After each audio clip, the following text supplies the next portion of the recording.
thanks to CIP and St. John News, Sandy Lane Shepherd Center for helping put all this together. That's all yours. That's last year for me. That's good.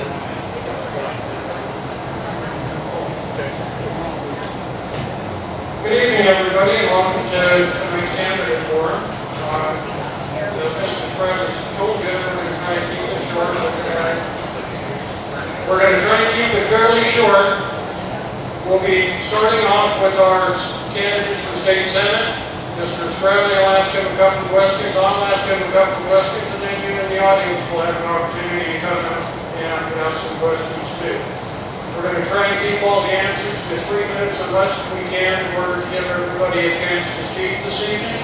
After we deal with the Senate candidates, then we'll proceed on to the County Commissioner candidates. If I could at this time, I'd like to introduce Ruth Teichman.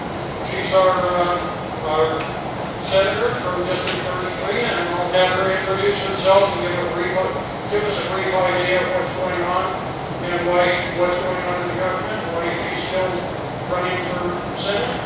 And I'll hand it over to her. I could have probably said that better, but I'm not correct. I was thinking if you wanted me to talk about the government, we might be here a while, because there's a lot of things going on in the government that we need to discuss, but this is the place where you really have to have that kind of discussion. I am Ruth Teichman. I live over at Stafford with my husband Dennis, best country western singer in the county, and also a good driver. I have been in the legislature now for this, just finished my 12th term, and I just want to tell you, I can go on and on about what my committees are and what they are, but you guys, you can read it. I don't know, I think if Terry's going to put this in the paper, you can read it there or you can find it online. But I did want to tell you a little bit about the fact that I have had a lot of experience, and I had a lot of experience before I went to the legislature. I didn't have to learn before I got there. I have a varied background, not only in education, but in agriculture, in banking. I even one time worked for a managed care organization to privatize the drug and alcohol abuse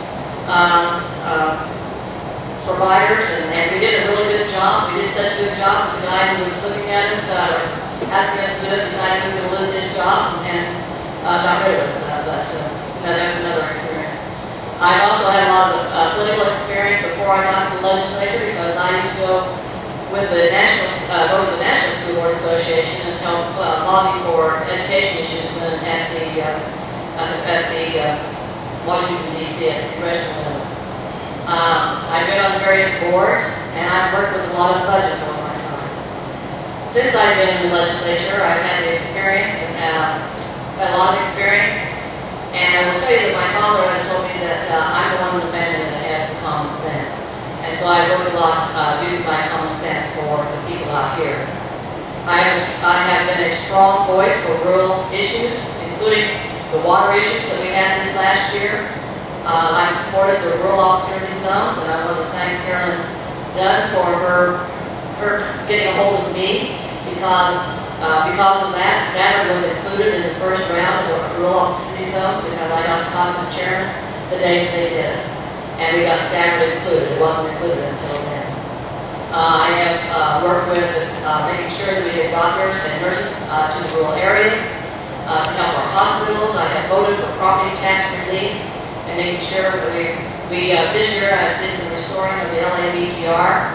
It is a start. It's not everything we want, but it has worked. I have supported the comprehensive and the T-Works program for transportation to make sure that we have good quality roads, to make sure that we have safe roads to drive on and roads to get our products to market. And the last thing that I'm going to say is that the main thing that took me to the legislation in the first place was education. I have been a champion for education, and I will remain a champion for education. Thank you.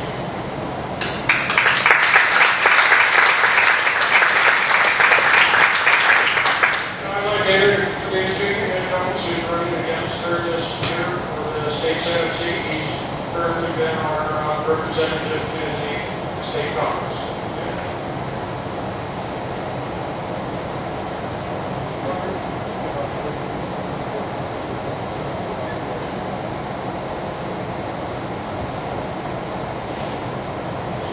Good evening. It's been a privilege to serve the people of Stafford County for the past 8 years. And one thing that struck me when I first went out there in 2005, in fact, she said to Dr. Taylor, said that one of the things that struck her was that there was no real vision to people. And everything was done on a year-by-year basis. And being out there, I witnessed that. Let's just get through this year's budget and we'll deal with next year. In 2006, we passed a 3-year school plan at that time. And I didn't vote for that plan because I felt like it was more of a big city plan than a rural plan. But I saw the benefit of having a 3-year plan, and I supported extending it for a 4th year. It was unfortunate the economy crashed before we got to the 4th year. But having that remark at the very beginning of my career and seeing the benefits of a long-term plan, and then being thrown into trying to fix an $8 billion hole in the Capers Fund 2 years ago, I really got into the long-term mindset. And not only that, I got into working with everybody. Actually, when I went up there, I had the attitude, well, I'll work with anybody who's rational and have a good, reasonable conversation. And that wasn't always possible. And when I went into the Capers situation, I really took that to heart. How are we going to be rational adults and get through a long-term problem?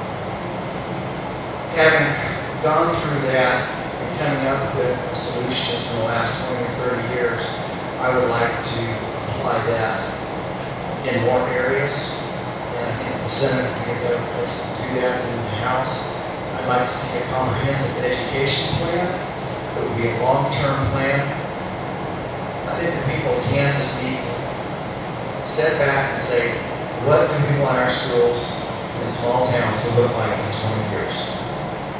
What's the goal, and how can we get to that goal? It would have to have a funding component, obviously, but I believe that it needs to be more than just funding. It needs to be a goal, a vision on what our schools are going to accomplish and how they're going to accomplish it in the small towns. I'd like to see a lot of other long-term solutions, but I don't want to hog the lines.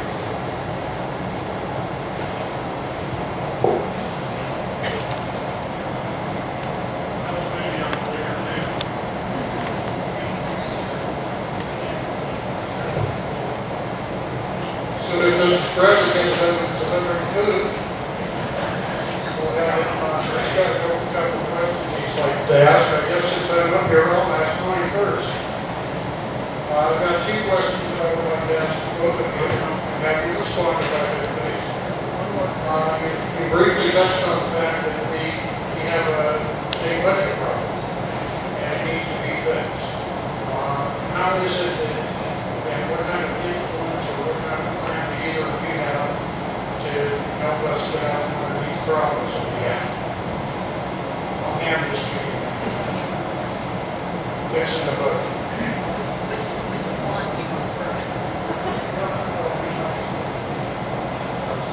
Gosh, I never got to sit down and talk. This is kind of cool. He's talking about the budget. I've worked on several budgets since I've been up there, and one of the things that I've been proud of is the fact that we have worked on budgets and we have come out with a balanced budget every year that I've been there. There was one year, I will admit that there was one year that after we did a budget and it was a balanced budget, the revenues dropped and we did have to do some adjustments to that. But I've been able to do a lot with that. I do serve on the Ways and Means Committee, and I will tell you, in the Senate it's a little bit different than the House. The 13 members of us that serve in the Senate all serve on all the subcommittees. So I have a very close working relationship with every subcommittee. I serve on 10 of those. And we deal with everything from education to transportation to higher education to the whether we're going to have corrections, the services for the elderly, the aging, the disabled. All of those issues are what we deal with. One of the things that I think we need to do is be very mindful about that we are an efficient government and that we are doing the best that we can to make sure that we don't cost our people in the state of Kansas monies. One of the things that I think that we need to do is to go back and look at the income tax plan that we passed this last year. It is, according to the Legislative Research Department, who is the body that we have always worked with to look at our budgets and give us forecasts, that what they're looking at right now is in 2018, we are going to see a $4.5 billion decrease in our revenues. That would be a $2.5 billion cut to the state general fund. We need to go back and look at what we've done and how we can do to make it better. I am for seeing some kind of income tax relief, and I think that's good. But we can't do an income tax relief that is going to hurt our property taxes. If we leave the income tax the way it is right now, the municipalities, the schools, and everybody who is a property tax entity will be looking at raising their property taxes. So we need to go back and look at it. There is a plan in the Senate that we tried to get passed, but we're unsuccessful.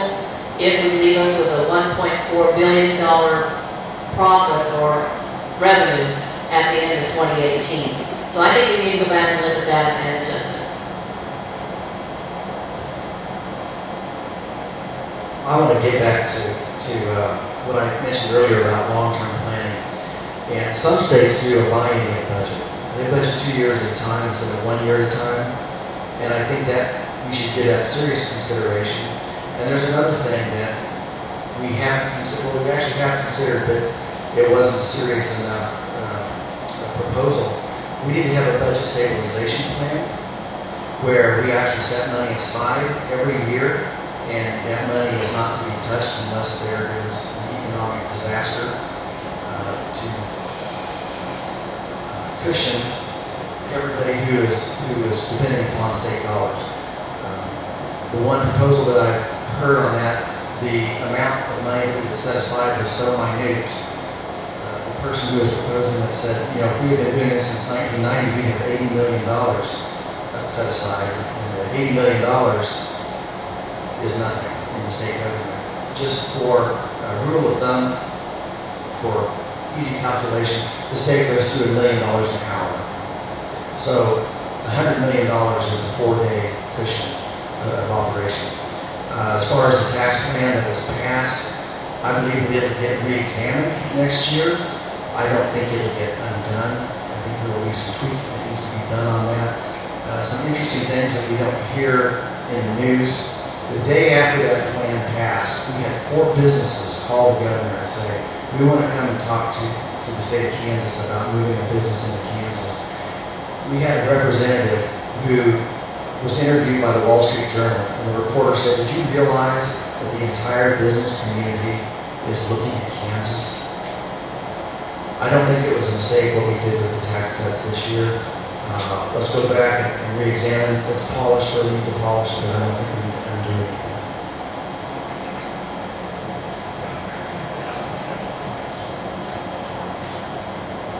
Okay, another question that I have is,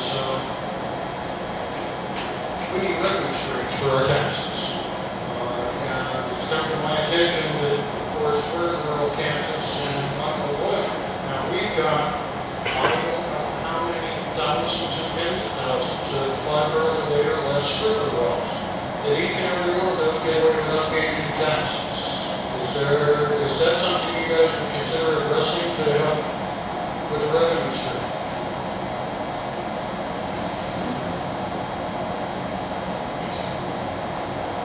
Yeah, I don't know what the limit is on that.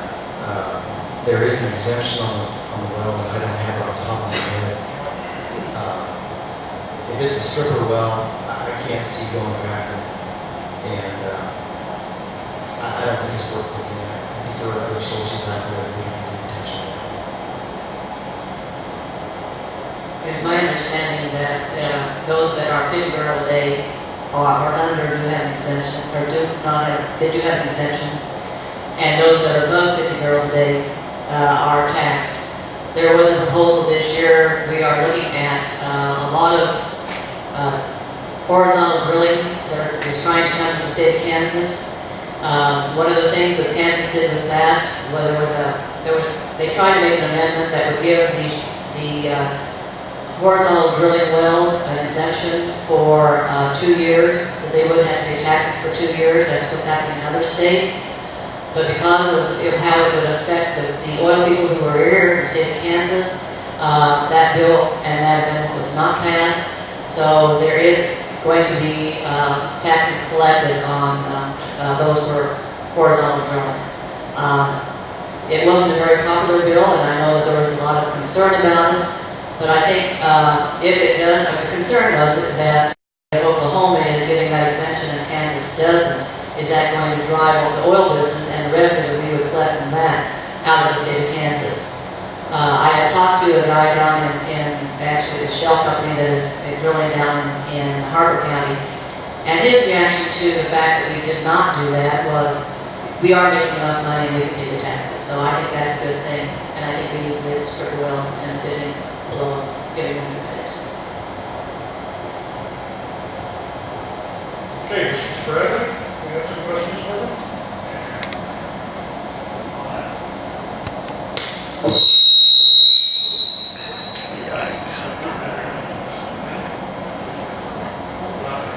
You guys kind of covered my questions already with that kind of thing, but one thing I would like to ask is, in an interview you did with the paper, you said something about the Senate's pretty divided and not getting along. I'd like to see you just elaborate on that a little bit. You said something about the Senate wasn't getting along, fighting, not getting anything done. I want to elaborate a little bit on that. And then, you know, I mean, what do you foresee as to get things working better out there?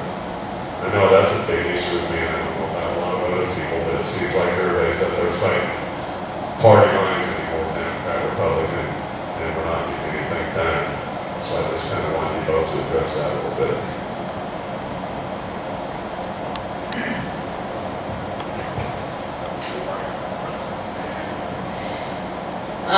There has been a lot of comments and concerns about what's happening in the legislature this year. I don't think that it is exclusively the Senate that is having a problem. We are having problems not only in the Senate, but we are having problems in the House. But I will tell you that out of the bills that we have passed this year, the Republicans voted together 95% of the time. Now, when they vote 95% of the time the same way, you got to think that there's something going on, that maybe these guys are working together and doing a little bit more. But there is a contingency that we are having some problems. I happen to think that the best way to solve our problems is to sit down with both sides. I do have a committee that I chair. It's called the Financial Institutions and Insurance Committee. I am a traditional Republican, and I think I've got a lot of good common sense. And that committee is made up with a lot of conservatives. Conservatives and I work very well on that committee, and we've never had any problems. And the bills that come out of that committee, we are passing through the Senate 40 to nothing most of the time. So there's some problems there, and yes, there can be some. One of the things that we need to do is to get those people who have an attitude of it's my way or no way to get to the table. There are many of us who are willing to sit down, and we're willing to talk, and we're willing to work on both sides.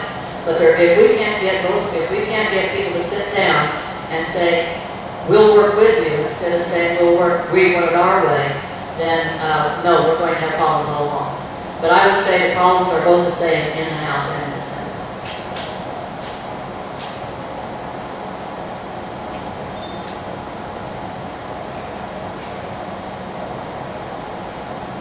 I don't know where to start on this subject because it runs, it's been going on for so long.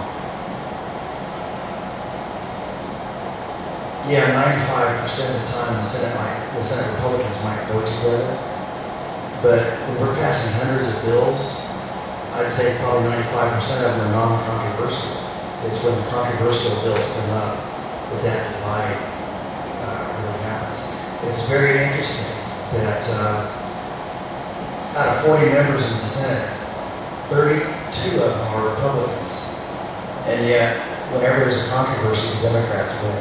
The 8 Democrats team up with 13 Republicans, and we get a Democrat answer to the controversy. And you don't even have to look at the roll call to see who voted. If you see that the vote was 21 to 19, I can just about guarantee you it was 8 Democrats, 7 of them urban, and 13 Republicans. And there's 19 Republicans went out and polled. I say that one of the biggest controversies was in the redistricting. The redistricting process this year, the House took a very even-handed, fair-minded approach. They said, we're not going to make this a political issue. We're not going to put any incumbents together, for starters.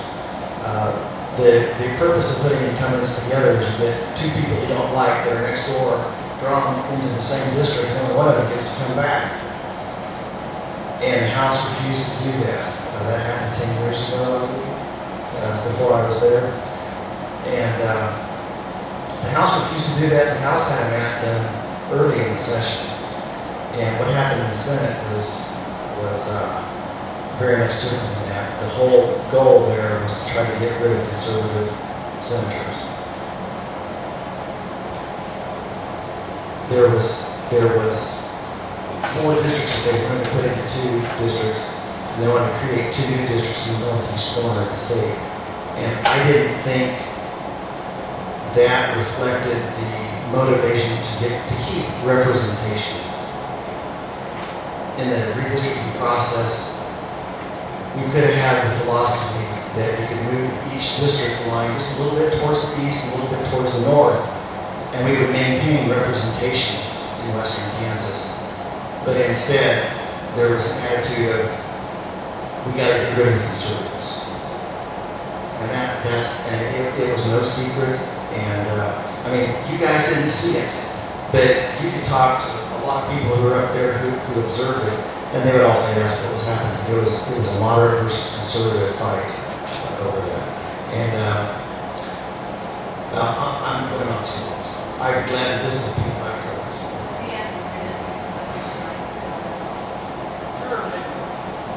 I just want to say that 10 years ago, when we did redistricting, I was also on the redistricting committee at that time, it was the Democrats and the conservatives who stole the map. So it's the Democrats play a game. They're going to either work with who they can. So you got to remember that it's all politics.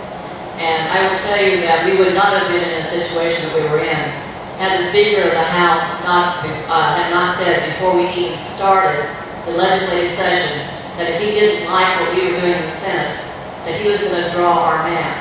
Now that is something that has been unprecedented. The House has always respected the Senate has always respected the House. That did not happen. Okay, at this time, I'd like to open it up for anybody who might have any questions out there. It's a quick question. What do you see as, how do you see our classrooms in the future in 10, 12 years? Where is, in Stafford County, where do you see the classrooms? Who do you see in the classroom? And who do you see teaching?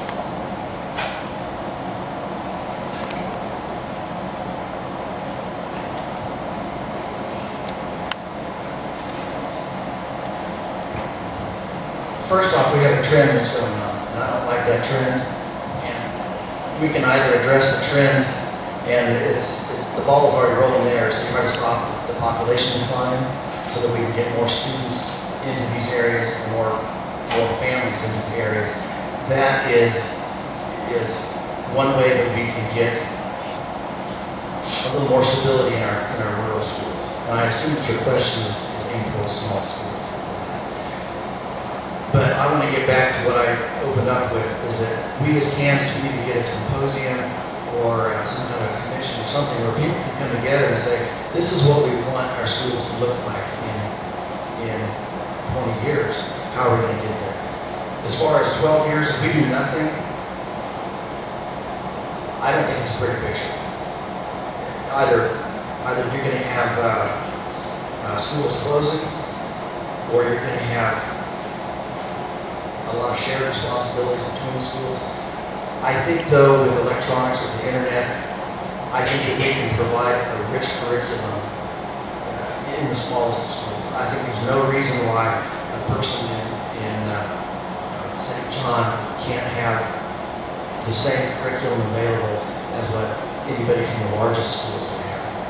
But I think we need to get together and talk about that and say this is where we want to go, rather than how do we stop the trend. Well, one of the things that I have been pleased that has happened recently in the news is that we have gotten our waiver from No Child Left Behind, which I think gives us a lot of opportunities in the state of Kansas. One of the things I'm seeing in trends in schools, there's been a lot of talk about making sure that kids are prepared in the proper way, whether they're prepared to go to college, whether they're prepared to go to technical schools or where. I have seen that some schools in the area have done a great job of looking at making sure that these kids, when they get out of school, kind of have an idea of where they want to be. The entrepreneurial school we have in the county is a great example of things we're doing. I'm very proud of what the Standard School System is doing with their nursing curriculums they have. They're soon going to have it's a cooking school type of thing. I think we're going to see more schools doing this, moving away from so much of the seat time, getting kids involved in what they, and getting them activated and interested in school. The problem that we have with doing that is we need to have the funding to do that.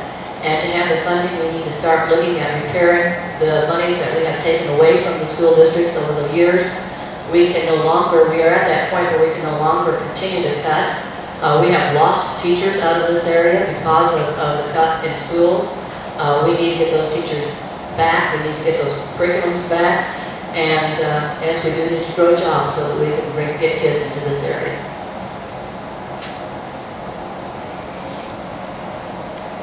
I want to talk about education. You addressed one of my questions about the No Child Left Behind. What is your opinion on getting out of that, going into the Common Core standards? Do you want to approach something like that for the state and implement it so all the schools are doing the same thing? Or do you feel a need to go back to individual or local control of the schools? I have some concerns about the Common Core curriculum. I don't know that our kids in this area may be the same as the kids in another area. I'm a little bit more in favor of a local control. The problem with the core curriculum is that the state is not going to fund only those core curriculums. And then it's going to be the responsibility of everybody locally then to have to pony up, raise your taxes, raise your property taxes to pay for anything else that you want. That would include whether it's music, whether it's art, whether it's your sports, those then will be paid for locally, and it will be an increase in your property taxes. So I think there are some things that we need to look at, but I would like to see, in my area, I would like to see the curriculum built on what it is that we're interested in. We still have to have the core curriculums. We still have to have the curriculums that we have, reading, math, and especially an emphasis on the math and the science. And I would like to see some emphasis on kids being able to spell, but because we're getting to a place where everything is BFF, and I don't know the rest of them, so I can't say. But I think there needs to be some individualism to it.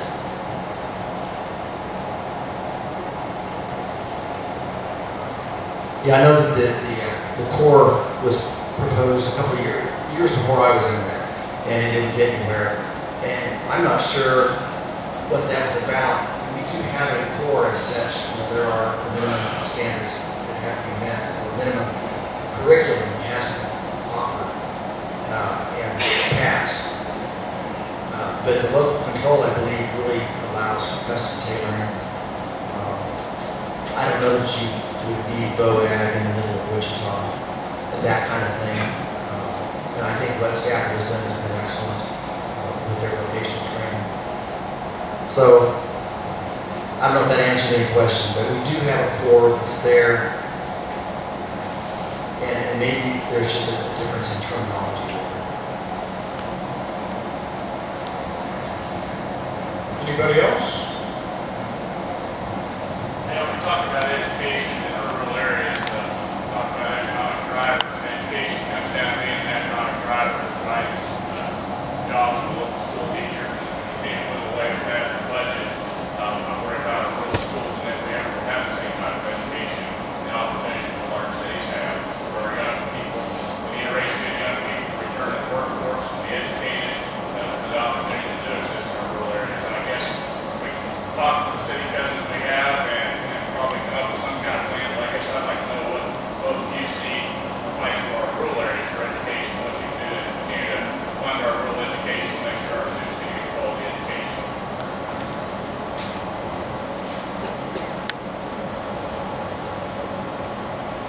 What I've done for the last 8 years is to advocate for low enrollment weighting and vocational training and a few other things that are unique to this area.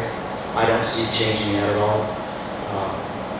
I would not want to see a wholesale change to the funding formula. I believe that the current formula is a good way to tailor the funding to the individual district. I think that was done not perfectly, but pretty well back in the early 90s, and I don't see a need to change that.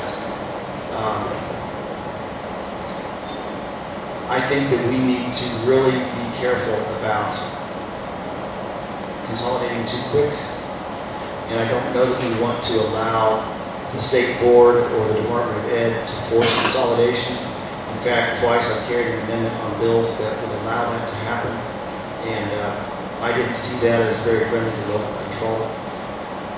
Local control is probably one of the key issues on what we're doing, except for the fact that we have to have the formula proper, and we've got to have the economy up to where we can fund it. The question is about curriculum for the kids in our area, and I think one of the things that we are going to have to start depending upon heavily is the internet and what we can do with that. And I think that most of the schools now do have internet programs. They are working really well. Kids today, I mean, if you want your computer fixed, you better call a kid. But it's one of those things that they are growing up with. We've got to remember that when I went to school and when my sons went to school, there was a different type of education, and it was progress moving forward. And I think we need to remember that as we're looking towards the kids who are growing up right now, what it is their future is going to be about. I am also a very strong supporter of rural education. I have advocated it for the time I've been there. I will tell you that I sat next to Senator Rattle, who is he's the lawyer for the Blue Valley School District, and he and I got into some heated arguments sometimes on debates in the Education Committee on what was good for him and what was good for me. The nice thing is that John and I are good friends, and we have learned that by us helping them and them helping us, we can work together. So I think that's one of the good things that have come out of it. I do look forward to seeing that our schools are going to improve. They are going to be ready for our kids. One of the things that I think, as I mentioned earlier, is that the career tech side of it, things that we can do to bring entrepreneurial things into our school system to prepare our kids for the next step. I think that we've got a good possibility of maintaining our schools, and I would like to see them stay. And if you have any doubts about my dedication to the schools, just ask the teachers. They'll tell you I do. Do we have any more questions for these folks? I just asked one more, non-education, in the agricultural world, that's a pretty big driver in the state of Kansas, and some of the other more rural states that depend on agriculture have had some welfare animal groups and such show up, like the Humane Society of the United States show up and write legislation on how farmers and ranchers should raise their livestock. If they show up in Topeka, how are you, what are your guys' answer is going to be to the Humane Society of the United States if they want to change the way we farm and ranch?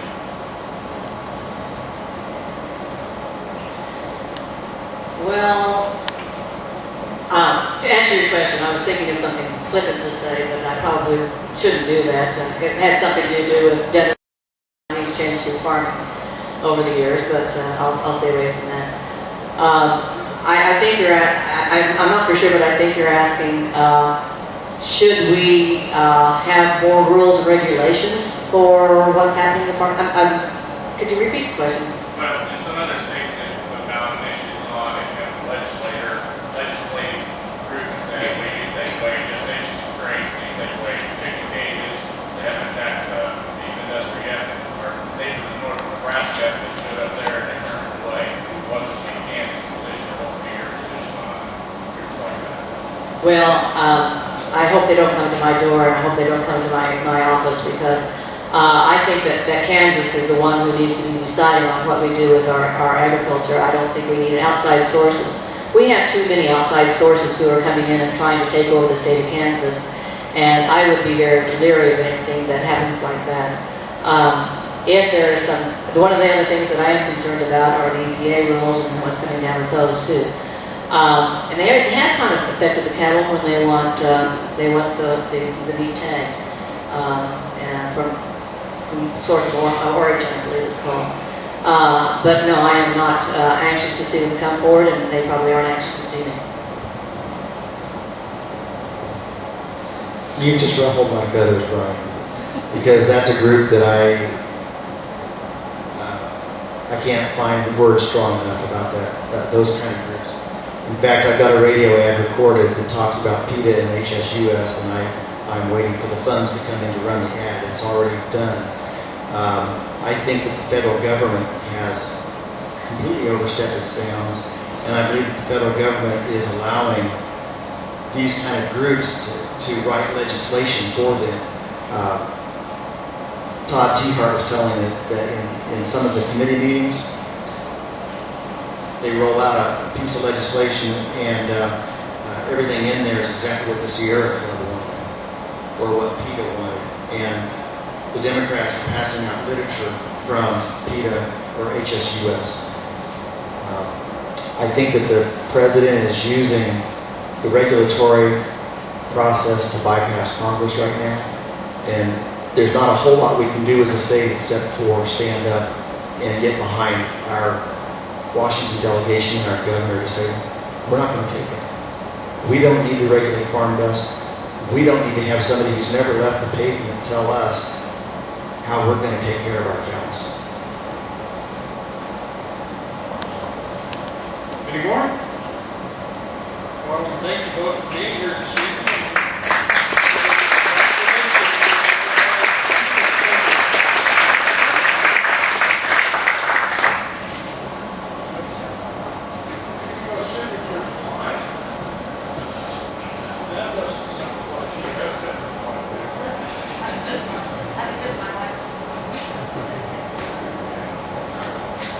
Now we're to the part of the program that's, I think, brought more people in. We have our county commissioner candidates here this evening. From District 2, the incumbent, Roger Fancher. Would you stand up and let them know who you are, Roger? Running against him is Shane Steinmates. In District 3, we've got James Dora, Kurt Fairchild, Thomas Hodges, and Jerry Munden. And what I'm going to do is I'm going to hand it down here, and I'm going to ask them to introduce themselves a little bit, and we'll come on down the table, and then when they're done, we'll start with some questions like we did before. Good evening, everyone. I look around the room here, I see I know about everybody in here, but my name is Jerry Munden. I'm a lifelong resident of St. John and Stafford County, and I'm running for a seat on the commissioner's table, and I'll hand it over to Jim here. I'm Jim Doran. I was born and raised in Maxwell, had a small hiatus courtesy of Uncle Sam after college. So I got to serve in the military for a while, practiced in the Denver area for a little while after I got out of the military, then moved back here in '76.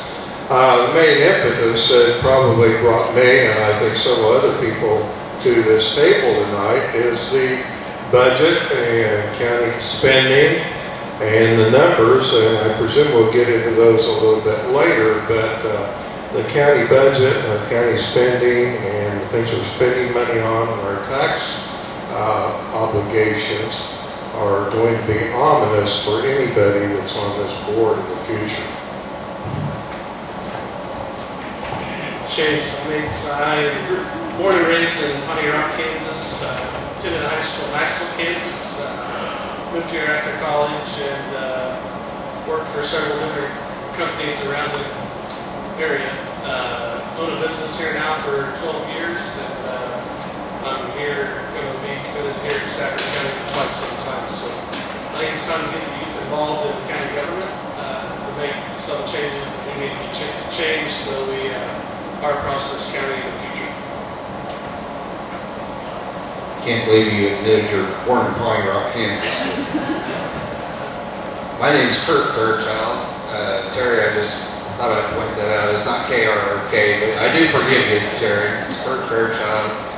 I'd be on my third generation Stafford County farmer. I got a bachelor's degree in business administration from Sterling College when I got back. I told people I was farming, they said, "What'd you get your degree in?" I said, "Business." "Well, you sure can't use that on the farm." Well, I think there might have been wrong about that. I was on the St. John Farmers Co-op board for a lot of years, and when they converted over, I was on the Kansas Co-op board for a while after that. USD 350 Board of Education. Coached football and basketball off and on for 34 years. Officiated for 19 years. So I've got thick skin after coaching and officiating for that long. Stafford County Republican Party Chairman, and as a party chairman, you're also involved in state politics, so I would now be in the 4th Congressional District as far as a delegate. I wish we were still back in the 1st, but we are now in the 4th.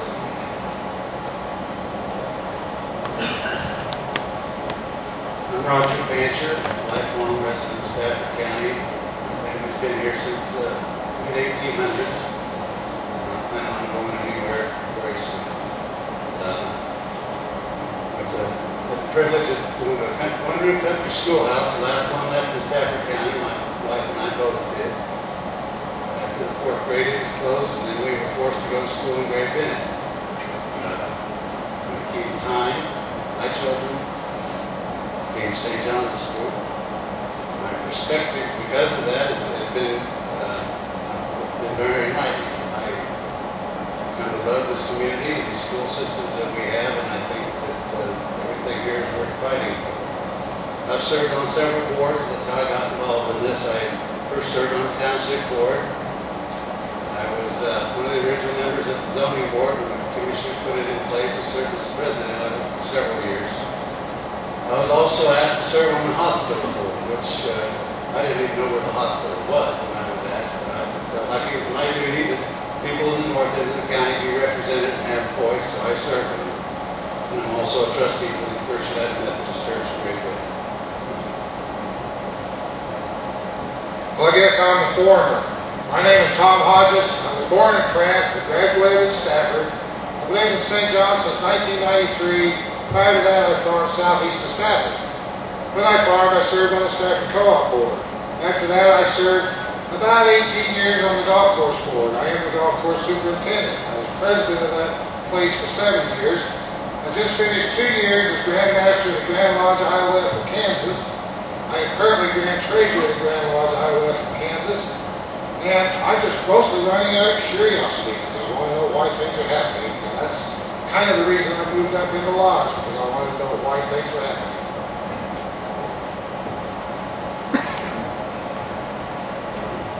Well, thank you, gentlemen. Would you like to ask the first question, Terry? Sure.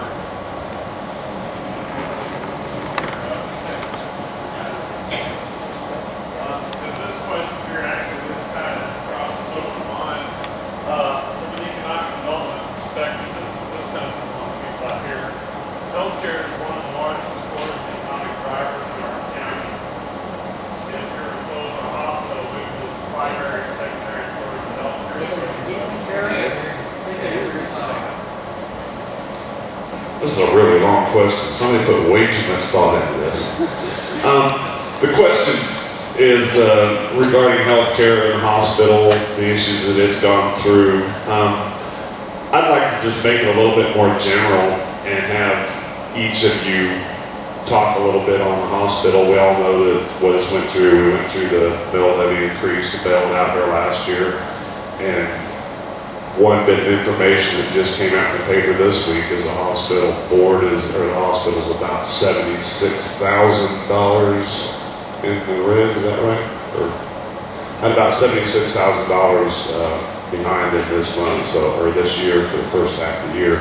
So I'd like to just have each one of the people up there comment a little bit on the hospital, the status of healthcare in the county. I think that'll cover their question here.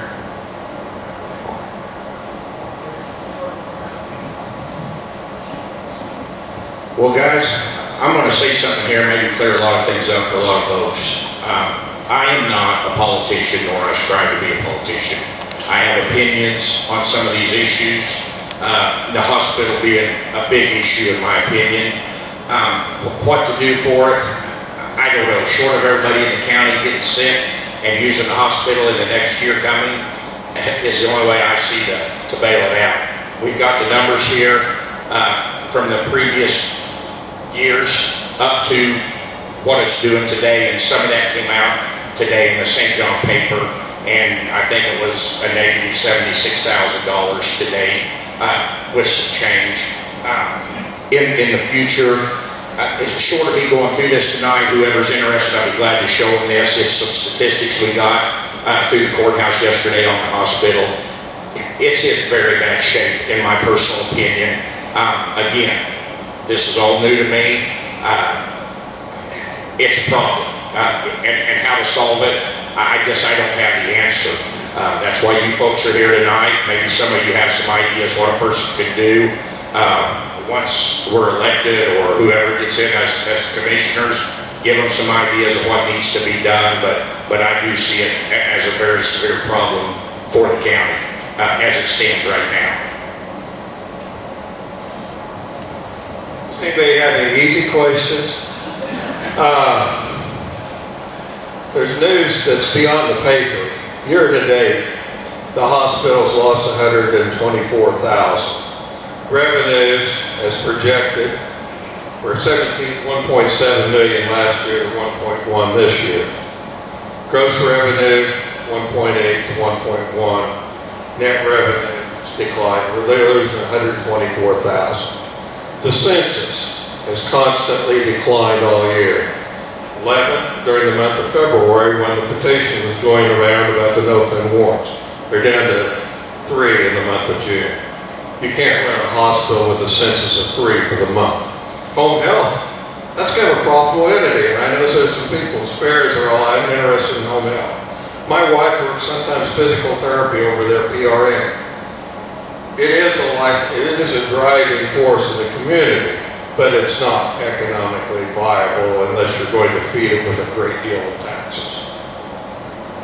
Do we need it? Emergency rooms are very, very expensive, but if you have an adequately trained EMT class, EMS service, you can stop the bleeding, start the breathing, and transport. I don't think you can afford an emergency room in a small hospital like Stafford. Have I aggravated everybody yet? If I haven't, I'll continue. But the hospital, in my opinion, is going down, and I don't see how you can possibly continue to, without extreme tax dollars, keep it in operation. I think there's the same things you can do with radiology, lab, x-ray, that it might be profit centers. Home health is certainly a profit center. It's got great reimbursements, both in physical, occupational, nursing, home health. That's a profit center that's got great reimbursements. We don't know what the Affordable Care Act is going to do for reimbursements or whatever. If there's another party that comes into power in the fall, how it will morph into another reimbursement system. But until you know what the reimbursements are going to be, you really don't know what the future is going to be. But right now, unless you put a lot of people in the hospital, it's not viable. My son is a physician. His fiance is in hospital management. I have tried for years to get him to talk about coming back to the rural area. it's very difficult to convince anybody in medicine to come back into a rural area where they're going to be the sole healthcare provider in a city, a community of their friends, where they have to be on call 24/7, and they want a life. They don't want to come back to a small area like this, and they go to Great Bend where they can have a life, Pratt where they can have a life, but Stafford, they would not have a life. So that's my opinion. The hospital is a very touchy subject. I was involved with the petition that was circulated. I'm not for and against the hospital. I think as a county, we need to come together and figure out what's viable and what we can afford. I realize that the hospital board is needing the most funding they can get from the swing bed patients and the care for the elderly, which that's very important. But if we can't afford it, we can't afford it. There's got to be a way as communities come together, restructure the thing, and something that we can afford that benefits everybody in the long term. I don't know how viable that is. I mean, I'm brainstorming out loud. But that, we do have probably one of the best EMS staffs for a county our size. That is a very good aspect to have in a county our size to get us to places north or south of us 30 miles that can help us and have the staffs available and the resources available for the hospitals the size that they have. I don't know. I'm not pulling around out of the hat tonight to fix this issue, but it is something that's going to come about again very quickly. From looking at the numbers, I'm not going to read off numbers to you, but they're no better off than where we were year to date last year. And that's including the no-fund warrant that was supplied to you. I'm sure we'll have more questions and answers about this throughout the evening, but that's a rough overview of my aspect of the hospital. Yeah, it's a tough question. I guess we just got to figure out how much bang for our buck we're getting out of it. I mean, there are certain situations. Last month, my son started breathing really bad and he needed breathing treatment, and he could run to Stafford. Now, I'm not saying he couldn't have made it to Pratt or Great Bend, but that was nice that he had a hospital to go to. No sooner than he got home, the next day my granddaughter had a breathing problem. She went to the emergency room in Stafford, got a breathing treatment. That's nice, but they are losing a lot of money. One misconception, I think, though, that I've heard around the community a lot is that this is something that's new. The hospital's been funded previously by the 5 townships surrounding Stafford for years and years. Back in 2002, the county funding was $299,000. In 03, it was $303,000. Clear up to 09, before we went countywide, it was funded up to $511,000. In 2010, after all the county went together, the mill levy for the people over Stafford went from 20 mills back to 7 mills, and it was countywide. Now, can they continue to lose money at the pace that they are? Hopefully we can do better than that. But if you look at the patient load over there, it's just extremely low. It can't survive like that. There are a lot of issues coming down the pike. Medicare reimbursement needs to be refigured. Who knows what the Affordable Care Act will do. My guess is that they're not going to be good, though. I can't see the government helping us out any on that. It's an issue, though, that really needs to be studied. Maybe we need to look and see what is going to happen after Medicare rates are reestablished, what the Affordable Care Act ends up doing. What we really need to do is recruit another doctor. We need to maybe even think about establishing a scholarship to get one back, but that's going to take years and years to come to fruition. But we need to get more patients in the hospital, or it's not going to work.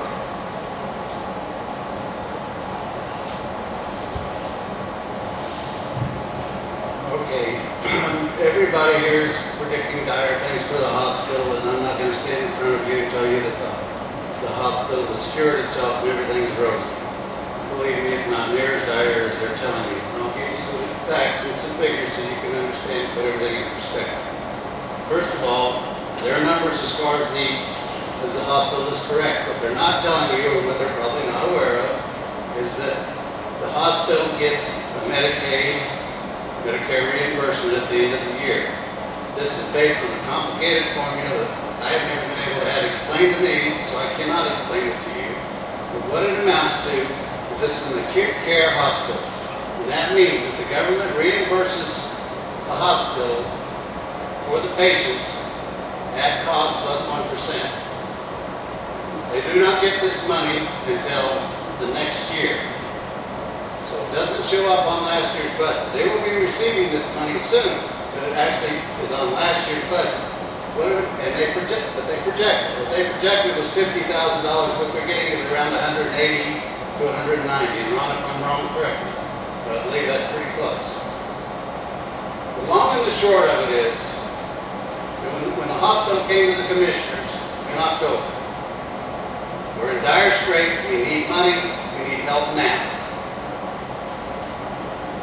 The county does not have money to just hand out. We didn't have money to give the hospital. We said, you guys have got to survive. And we will consider no fund warrants. Before we consider no fund warrants, though, you need to prove to us that this hospital can survive, that it can sustain itself. It can sustain itself at the current tax levy. We held their feet to the fire. We didn't budge until they did their work, they did their homework. And not only did they come back with figures, but they came back with action. They started doing the hard things. They started laying off employees, firing friends and neighbors. They sought the help of Pratt County. They brought in people who were unbiased and unfazed by the emotion and said, what do we need to do? And they told them, and they did. They have cut that hospital as lean as I have ever seen it or heard of it being. On the expense side, they have made great, great progress. They have done a wonderful job. The fact that they are showing a profit 3 out of the first 5 months is tremendous. Last year they were losing nearly $100,000 a month. They've showed a profit 3 out of 5 months. The long and the short of it is, if you throw in the government money, they are exactly where they said where they told the commissioners they were going to be. Exactly. It's not a rosy picture. It's not an easy road to hoe. We got a long ways to go. And it's going to take the full operation of everybody in the county. But this is a county hospital. It was voted on by the county. It's not something the commissioners decided. It was you, the taxpayers, that said, we will support this county hospital. It's the commissioner's responsibility as a public health official. It's one of the main responsibilities of the commissioner, gentlemen. You are the public health official of Stafford County. It is your obligation and your duty to the people of this county for their health and their welfare. I don't know how you can tell me that getting away, abandoning the hospital, supports the health of this county. For comparison, we've already heard dramatic, oh my God, the taxes are so high for this hospital. Larner pays 6 mills to support their hospital and a 1-cent sales tax. Edwards County, same thing. We don't have the sales tax, 6 mills. You're currently paying just a little over 5 mills to support your hospital. All these tax dollars that you say you're paying, that is over a $5 million business over there. It generates over $5 million. Less than 10% of that money comes from taxes. The rest of it comes from the jobs and the services that they provide. How in the world could you take that out of your economy and expect to survive? The no-fund warrants, $555,000, are going to cost you this year in taxes $1.7 million. 1.7. What that means, in simple terms, $100,000 levy equals about $7 in additional taxes. That's a 1 meal. We can't even buy a meal going out. And yet, we're proposing eliminating health care in Stafford County because of $7. How petty is that? How selfish is that? Our taxes to support that hospital are not above anyone else's. It takes tax dollars to support a local small hospital in a small community. There's no way around it. Those hospitals are not designed to make a profit. Ron is making me shut up. So I'm going to have to. I can talk a lot longer. Unfortunately, he stole my thunder. But it's real simple, you know. Several years ago, we voted to make it a county hospital, so we have to pay for it. The only solution is we need to figure out, or the commissioners need to figure out how to force it to be downsized to match the income available. That's the short of it.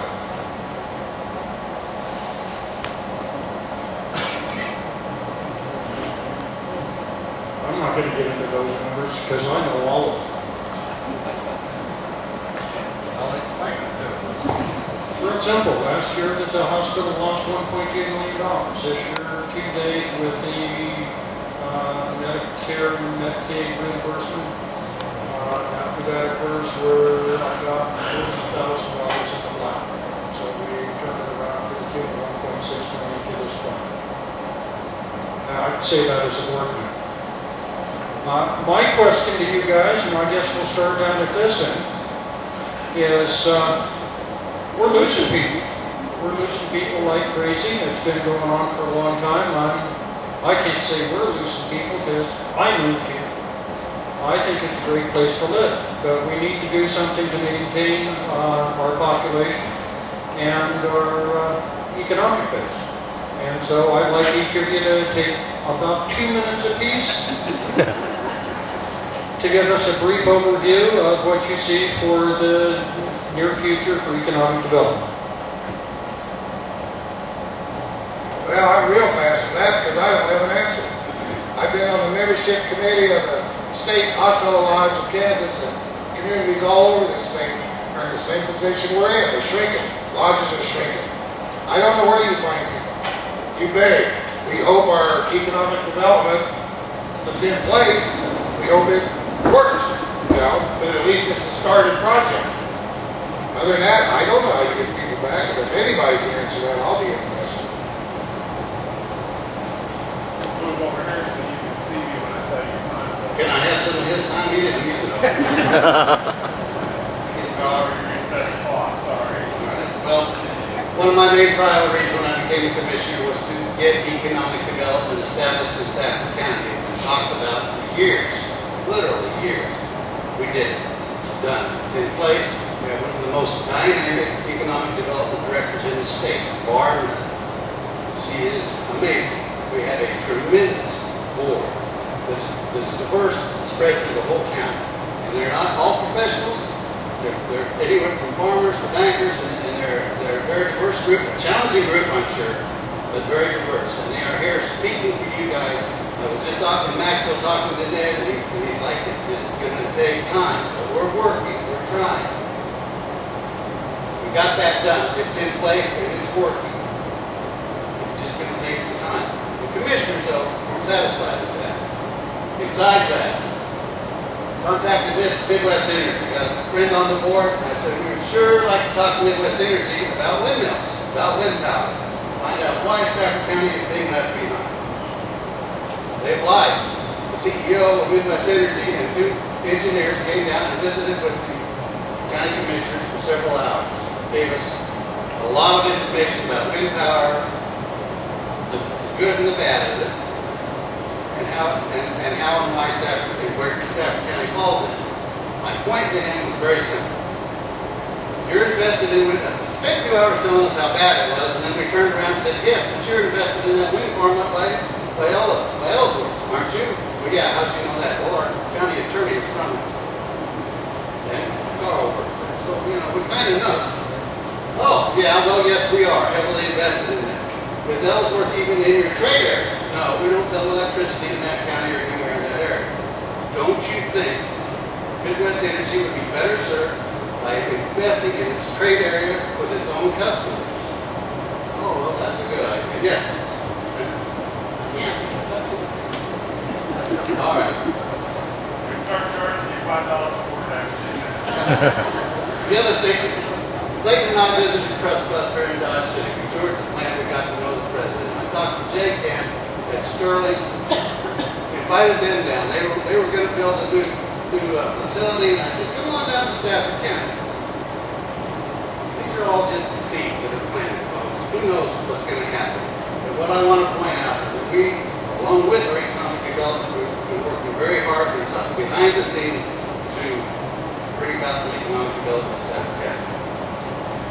2 minutes was all fast. Right. It costs you 40 seconds on your next answer.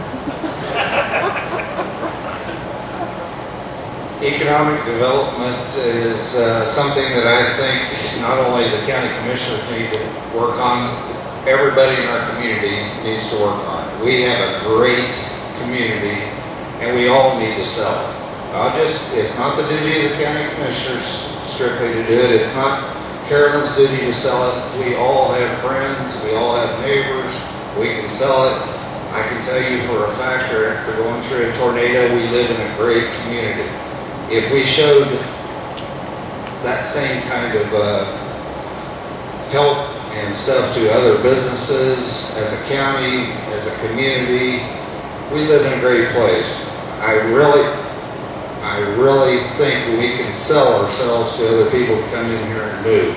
Now, I know if you grow up in Kansas City or Wichita, you're probably not going to think about moving to Stafford County, but I'm still optimistic and I still think Stafford County is a great place, and as a commissioner I would go out and try to sell, and as a community member I would try to go out and sell the opportunities that would exist to be in Stafford County. I was just flipping through some numbers that I got from the County Road and Bridge Department. Our population actually increased by about 90 to 100 in the last year. I think we need to try to maintain that. As a commissioner, I think there's a lot of abandoned properties throughout the county and all of our communities that really need to be addressed by the county attorney and the county treasurer's office to get them back on the tax roll and to get those properties, one, cleaned up and used. I think that's something that will really spark interest in getting new population growth in our county and to maintain the levels that we have. They've done a great job with the revitalization program in the county to spark new buildings. I built two, and that's a great program. But I don't know that we're really communicating with the outside world to bring, like they say, hey, Stafford County does exist, we're here. We're more than willing to work with, businesses to bring them into Stafford County and to maintain or multiply our population.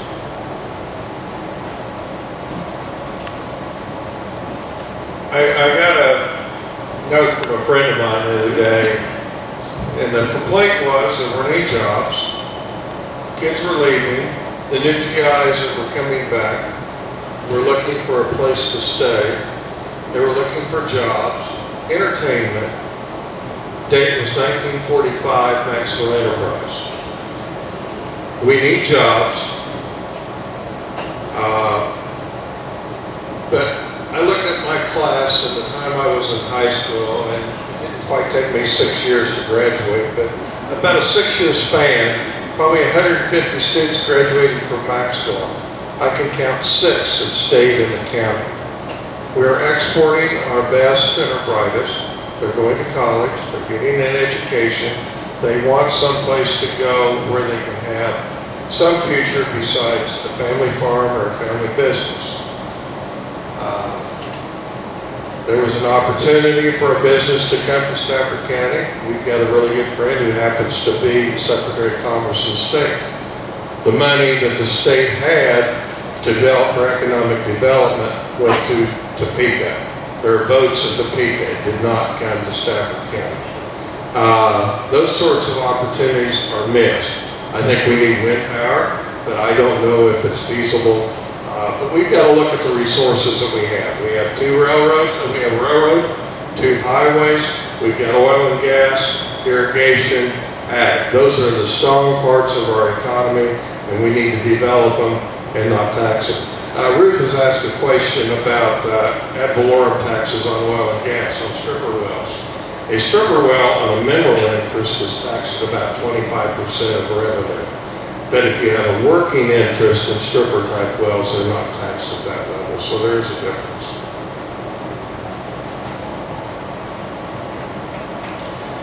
Well, again, guys, in my opinion on economic development it's not much of a positive one. I've lived here, like I said, all my life. I've seen what's came, I've seen what's went, I've seen what's worked, and I've seen what hasn't. We have even a heck of a time keeping a viable restaurant in St. John to eat at. I mean, it's just the hard knocks. Do we need economic development? Sure. How to fix it? How to get people in here? You know, I don't know. We tried to buy a diesel deal here a few years back. You know, my opinion from the get-go was that was not going to work. Why?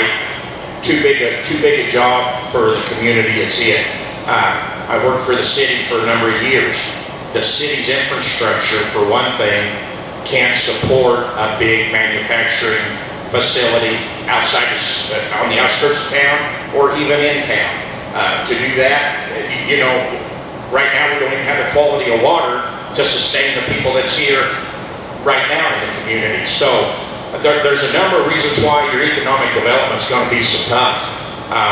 What the answer is for it, I don't know. But yes, it is an important situation. How to get people in here, how to get business in here, and better than that, how to keep business to stay here, you know, once they're here. Just sitting here thinking while these guys are talking, Shane Steinmates, with his new business of 13 years, is the biggest business I know in town that's employed the most people that I can think of off the top of my head in the last 13 years, for however long he's been in business. And I know how tough it was for him, and Shane are friends, and I know what a decision that was for him, you know, to bite off that and step into that and do that. But yes, economic development is important. How do you get people here? How do you get them to stay? I don't know. I don't know. That's my answer, I guess, on that. That's all I got.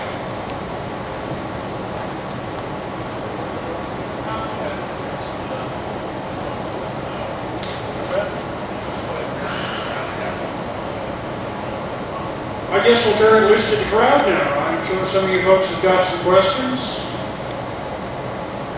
Somebody? Don't make me ask the tough ones. Here it comes.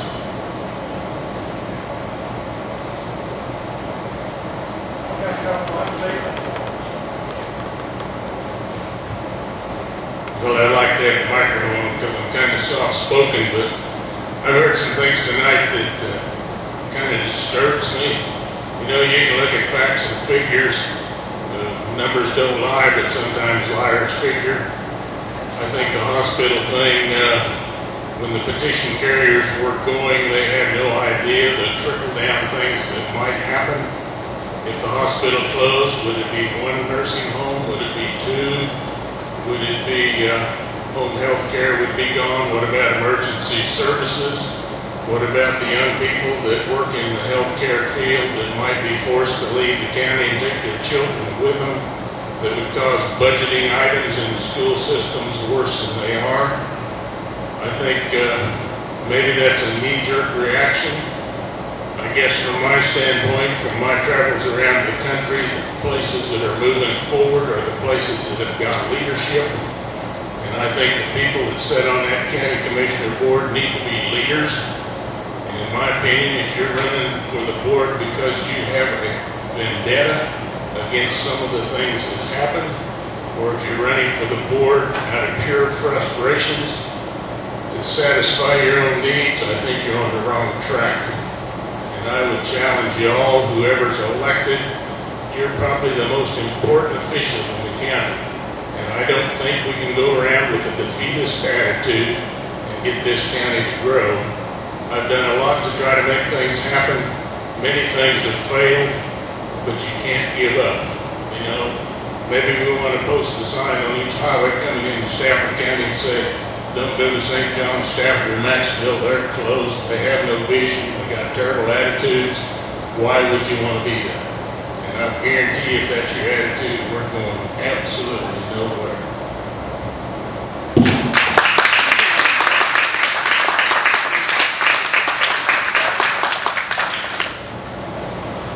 Okay, since everybody's being shy, I'm going to hit you guys with a real easy question. Every year we have about 60,000 visitors and so to go to Quivira. What would you do to help us get some tourist dollars?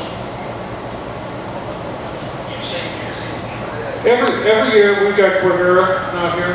Every year they get between 60 and 100,000 visitors out here. We put in the scenic byway and invested a lot of time and effort into that. And I'd like to know what your take is on it and how we could utilize that particular draw to gain additional revenue from tourists and generate tax dollars.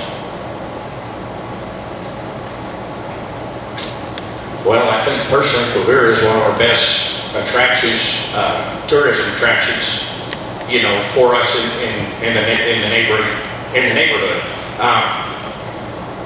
I've been through it since I was a little kid, and it is a great place to go see wildlife and stuff. Promote it some more. Get my for putting them. I heard a rumor a while back that the county or whoever is wanting to put $1 million blacktop for the first mile going into Quivira. Am I for that $1 million blacktop? Absolutely not.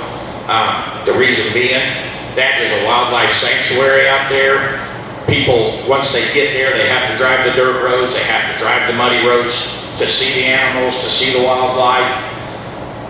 To me, I would not be for generating the tax dollars or whatever it takes to put in that $1 million blacktop for that first mile going into it. But it's a viable business. It's a viable tourist attraction for the county. I don't know if it costs, if they have tours or anything that they charge people for. I don't know quite honestly how it works. I've just always been up there, just drove through it on my own. I don't know how they generate any income or any money on it. But yeah, I'm all for Quivira. I'm all for the people that work there. I mean, but I've heard the rumors it's going to take $1 million to put a blacktop in to keep people coming. I don't believe that. That's my opinion on that. Well, if it's on the national news, it'd be the $1 million road to nowhere. Quivira, it's a wilderness area. People don't spend a great deal of money going to wilderness areas to watch birds.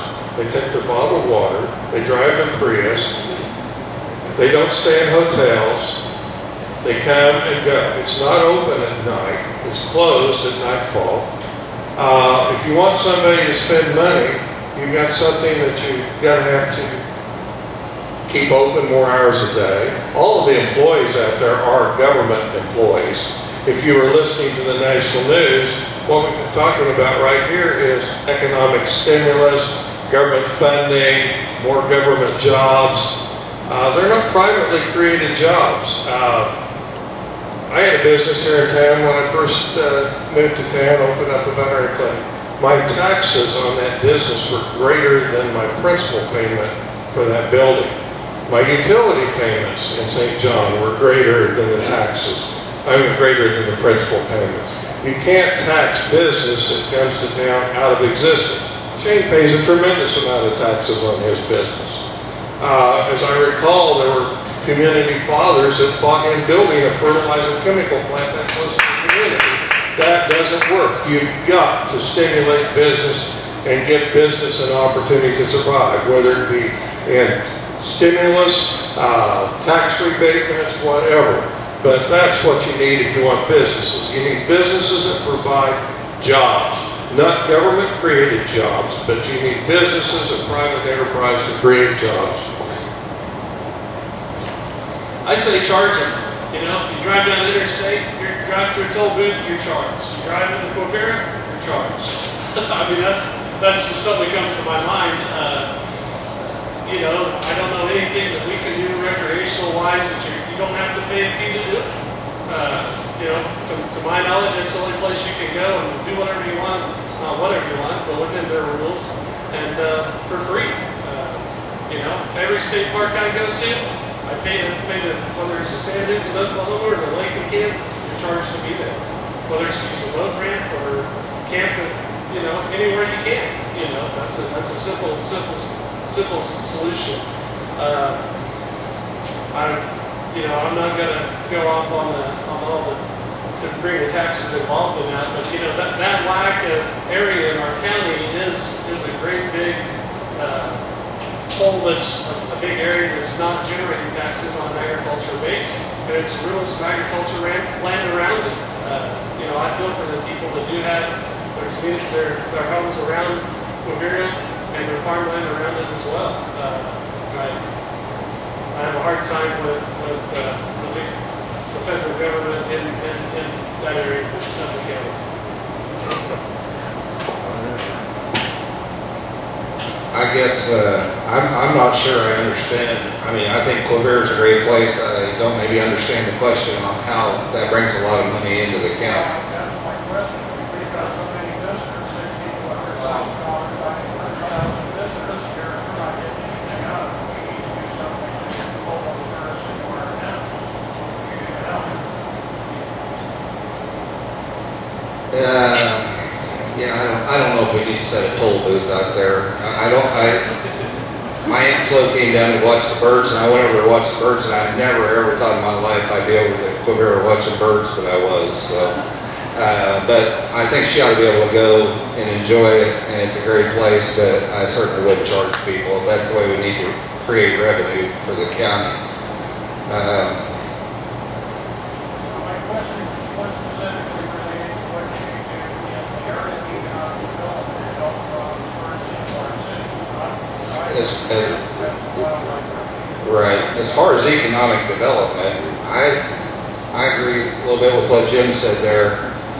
The taxes that we have, the utilities that we have in this community right now aren't very friendly to new businesses. You know, what I talked about before, we need to invite people to come in as a city, county, state. We need to be friendly to business, and I think the best way to be friendly to business is to look at our taxes and make it business friendly to get them to come in.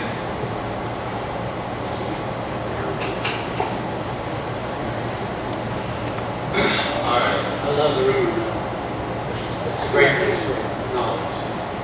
First of all, there was never any consideration by the county commissioners for any tax appropriations for any road in Quivira. There was a request to seek a grant to build the road. All the commissioners did was give them approval to seek the grant, period. This grant was for welfare, wildlife, and other public parks owned by the federal government. It was from the federal government to improve roads and other infrastructure into their facilities. That's what the grant is for. Ask of the commissioners, can we apply for this grant? The answer was yes, go ahead. Why not? Why not? We had no tax dollars at stake. Would it have improved our tourism? Would it have hurt tourism? Doubt it. Would it cost you a tax dollar? One? No. None. Zero. So much for your removal. I'm talking, please. Secondly, I want to address your question directly. It's a good question, and I'll give you a good example of how it can happen. Clayton Grimmett is here. I was just with a group of not young, but I said they were young women from Kansas City. They drove all the way out here from Kansas City, Missouri. They stayed in Stafford at the Hendricks Bed and Breakfast. They went to their drama, whatever that's called. They toured Quivira. They ate lunch in Hudson, and they drove back to Kansas City. And the feedback from those women has been tremendous. They love it. They love our community. They love Quivira. They love everything about it. They had never been exposed to it. It's one little example of how we can gain economically from this. You've got to try. It's that simple. Use your imagination. It's one person at a time sometimes. Maybe it's a carload of people. But it works if you try.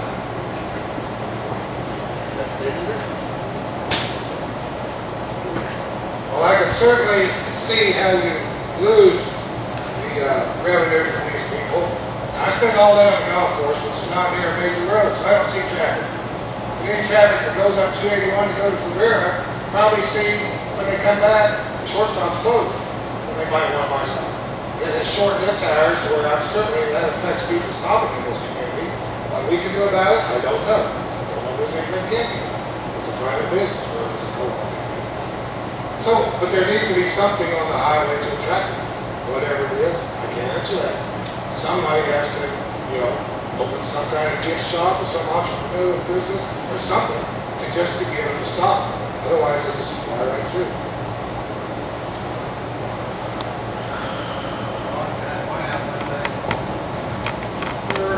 The county does not own Quivira. We could not charge admission if we wanted.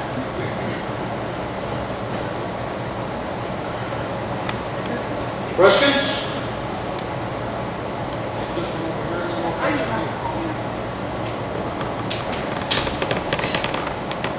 I just thought I should let you guys know, we do receive wildlife money every year of about $30,000 from the federal government.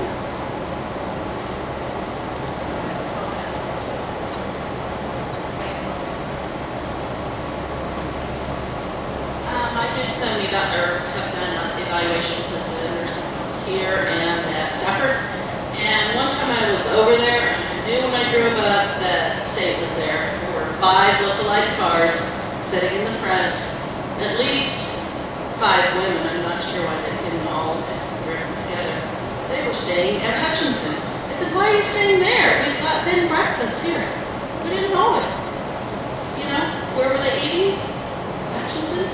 So I think, there's little bits and pieces that we can all do to promote our county.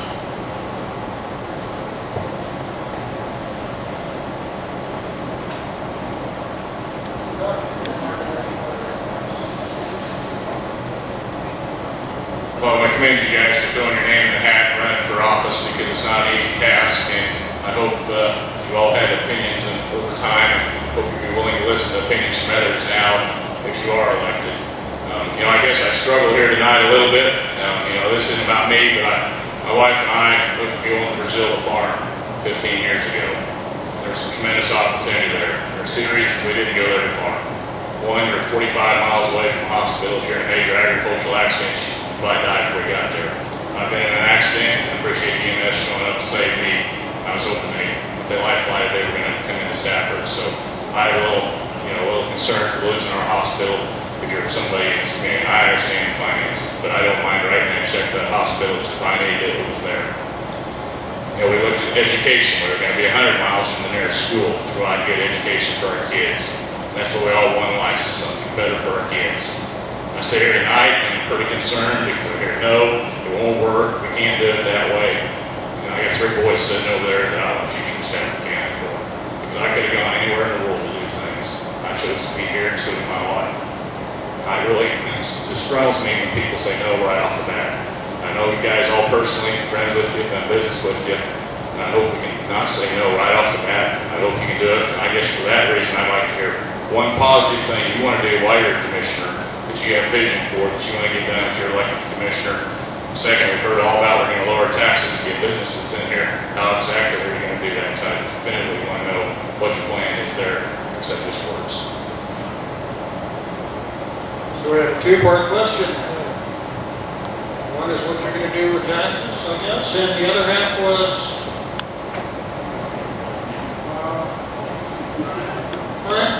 First one positive thing. What is it you really want to accomplish positive and how we can lower taxes? Well, from the positive side, and we've had a little scuttlebutt up here tonight already. I hear it around the community quite often, and I think we We are playing like we're the federal government or the state government. We want to fight. I don't know why. Our communication seems to be bad coming out of the courthouse.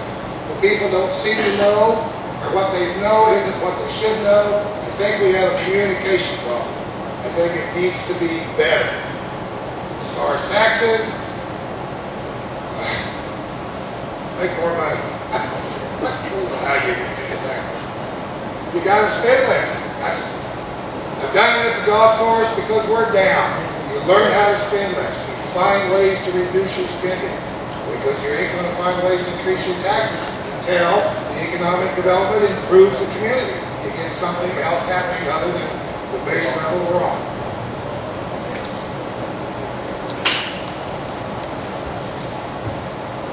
Brian, I appreciate your comments, and I agree with them. I've tried to be very positive from day one, and I am positive. I believe in this county.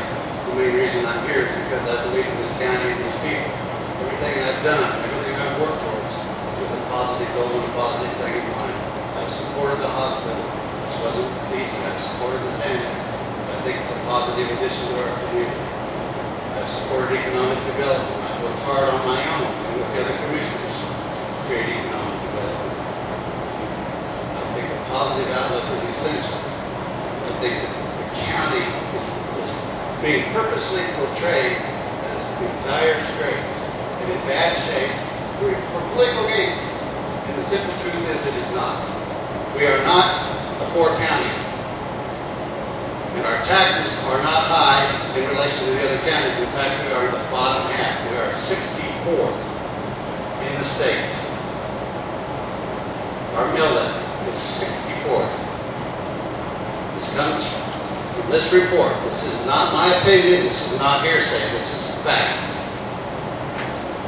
What would I do to help reduce taxes? One of the main reasons that I'm running again for this office is I have learned in the last 2 years where the problems really lie.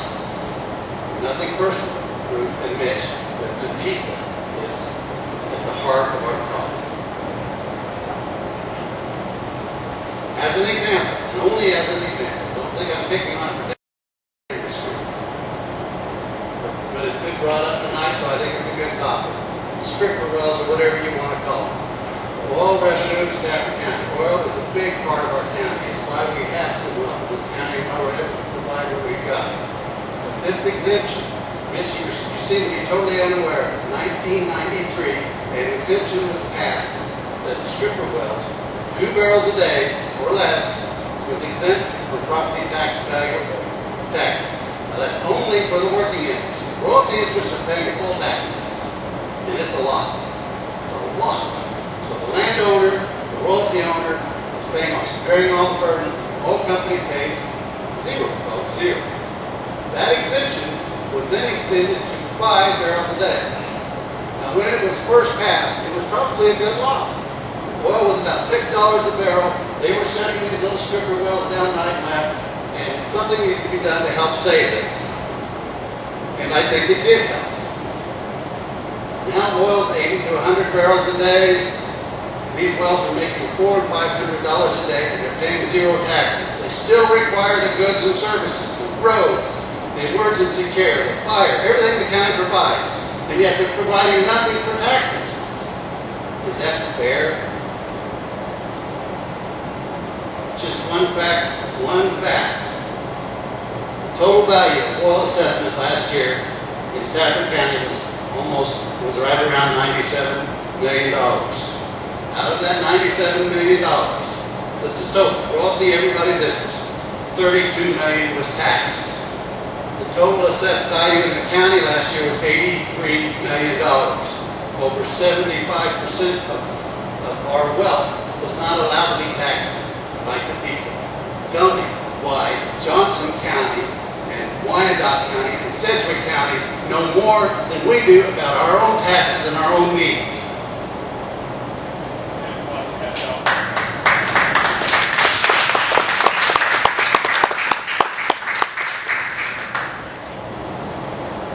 I about forgot what the question was.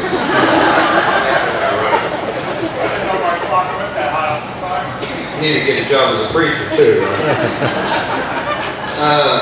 Okay.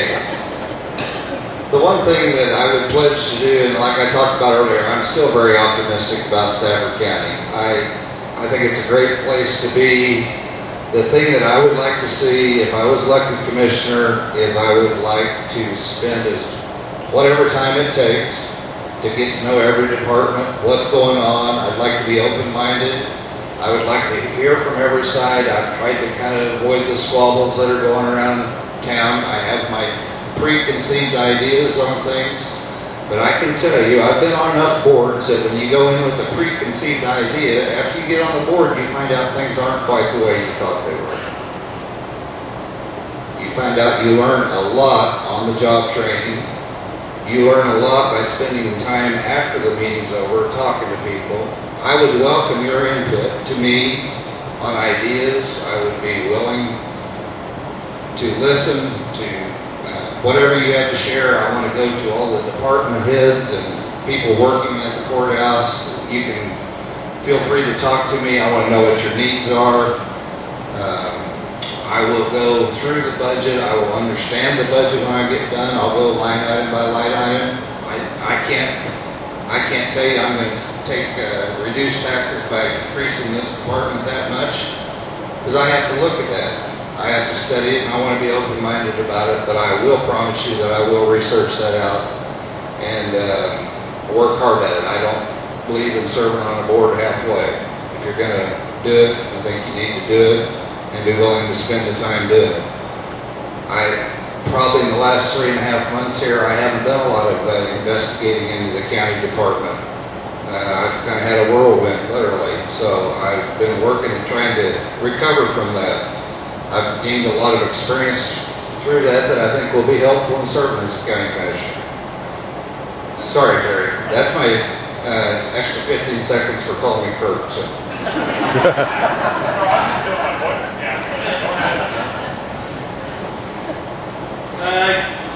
On the positive note, this isn't a bad place to live, or I would have chosen to build a facility I've built and have the commitments that I have here. There's a bright future in Stafford County, and I want to be involved in it. The communication with me, as far as that goes, with the involvement in the communities, I'm out and about all the time. I mean, I'm readily accessible. I can be called in my office. I can call them, email, text, cell phone. I got 2 or 3 of them, so I mean, I'm really easily accessible.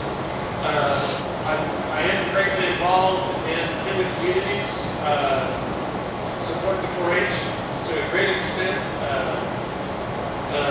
which involves the youth of the county, which is very important to try to get them to stick around and to be a part of the future of Stafford County. I've been going through some of the budget items that involve the taxes right now, and there is some areas that need addressed, and some areas that need trimmed back to kind of keep our level where we're at. I think in the future that's going to be a very, very hard task to do with the population decline that we're having and where we need to be in the future. But other than that, I'm here to work hard for the county and do my job.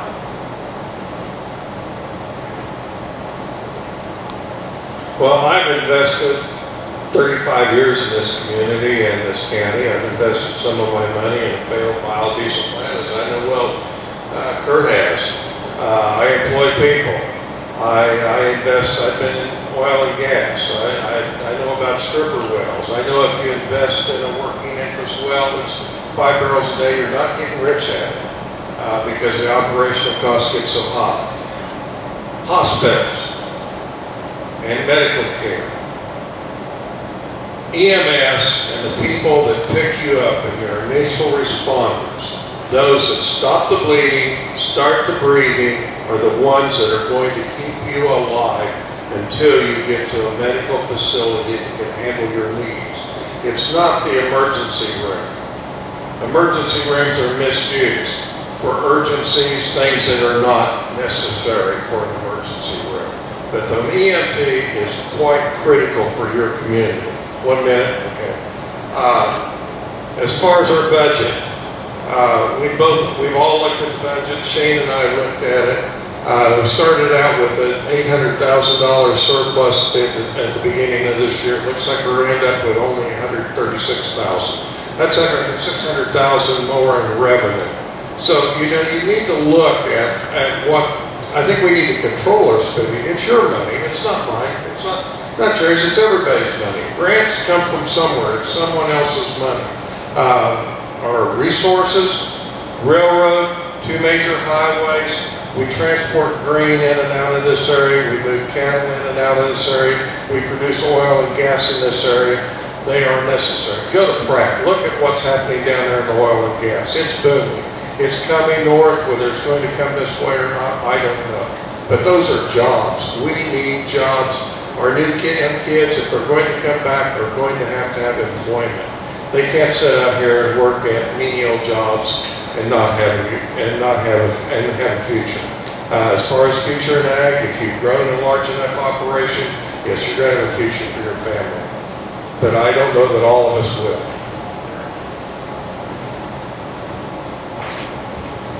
A couple of weeks ago, when Terry first came to me, I want to take my picture, put it in the paper, and ask, one of the questions was, what would I like to do for the community, or for the county or the community if I got on commissioner board? I said, well, I'd like to try like hell to lower taxes. I think that would help economic development.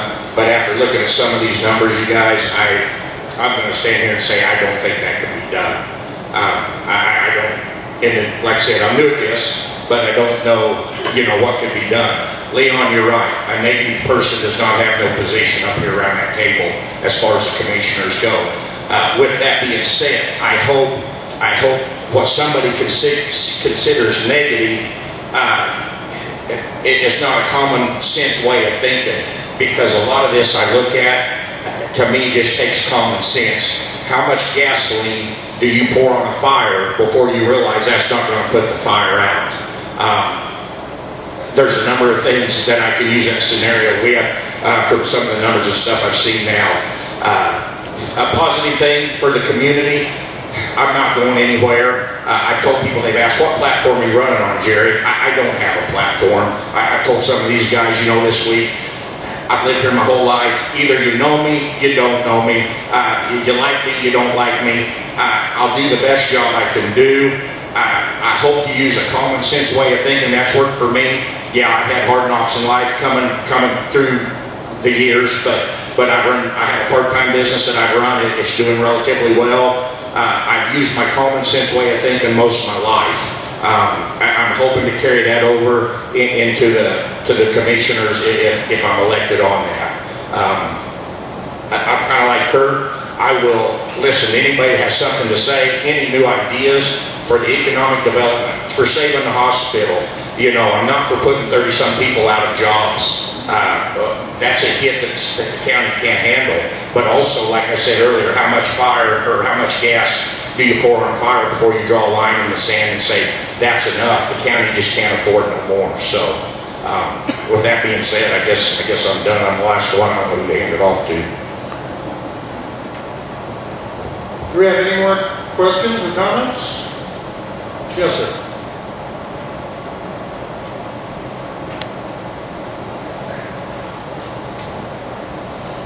As a farmer and taxpayer out there, would you guys be, any of you, or the question I have, could you do an audit or a review of our county road and bridge system? I know that's probably a pretty high dollar item. When I sit out there and I live on a county highway, I'm the guy that's paying the taxes to help support that unit. And I see them coming by like 6 brand new trucks at a time. And it kind of gets me when I'm paying the fuel bill on them and I'm still having to drive a 1975 truck on the farm.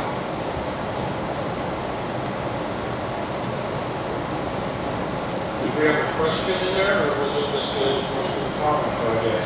The question was, would you do an in-depth review of our county roads and bridge department? So, would any of you first review? Well, Vernon, I'm kind of like what Shane said. You know, I think you're going to have to look at each department and get the department heads together. You're going to have to sit down with their budget. I realize they have a budget to work with. And I'm always hearing as well, if we don't spend it this year, we're going to lose it. I don't agree with that. And if that's the rules, that needs to be changed. How? I don't know. But if you're allowed $400,000 in your budget, you got to spend it this year, because if you don't get that much next year. Well, that's a bunch of BS in my opinion. If you don't need it, you don't have to spend the money for it, and that's how I feel about it. But I think you're going to have to take, in order to cut some of the costs, I think you're going to have to take each department, take it one-on-one, sit down, audit it, however they do that, and see where some places can be cut. But yeah, I agree with you too. I think there's a lot of wasteful spending in the county.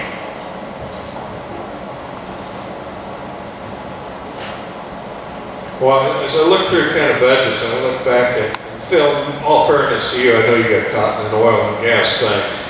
I looked at 2005 and I looked at 2011 expenses. There was a 222% increase in what we spent on roads and bridges. Most of that was probably asphalt. Phil could do that. If you're going to cut money, you probably need to extend the life of your equipment, things like that. Personnel are always big items. But when you start cutting personnel, that's your neighbor. Just like it is at the hospital. That's going to be a tough decision. Whoever makes those decisions over there, it's going to be tough decisions on what you do cut. But whether it's stimulus or our own economic development, this depends on which side of the fence you stand.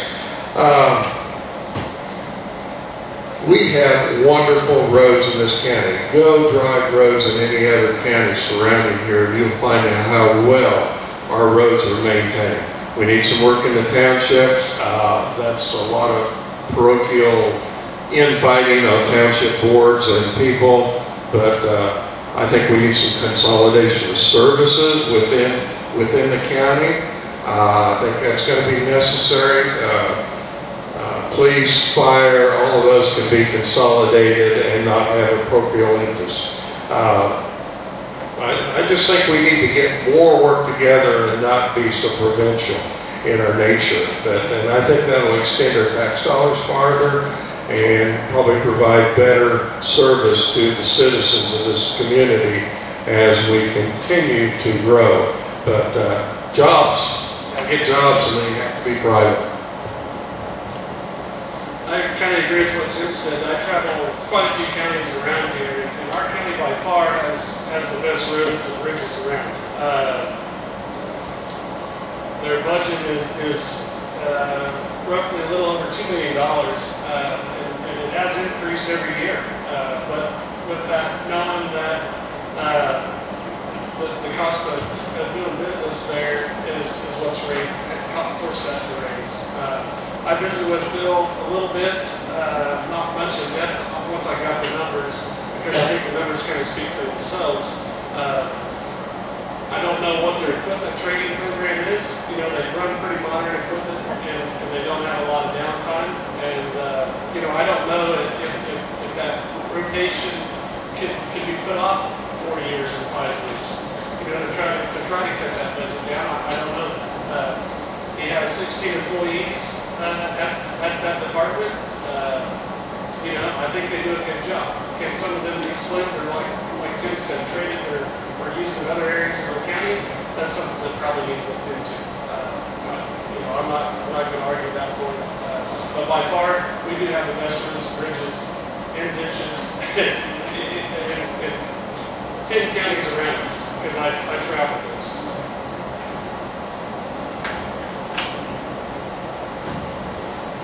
I guess, Vernon, that's kind of what I meant when if I got in there, I would look at things line item by line item, and I would study that. I also know that as a farmer, the costs of fuel, asphalt, everything is going up. So all that needs to be considered as a farmer. Our expenses have probably increased that much. And like I said before, if you go in thinking, yeah, we can slash this or slash that, I would be open to looking at that, but to have my mind made up ahead of time, that's what we're going to do. I just think it'd have to be investigated very thoroughly. All right, once again, the rumor mill is amazing. I will tell you, the facts. I will tell you, Phil has 15 employees.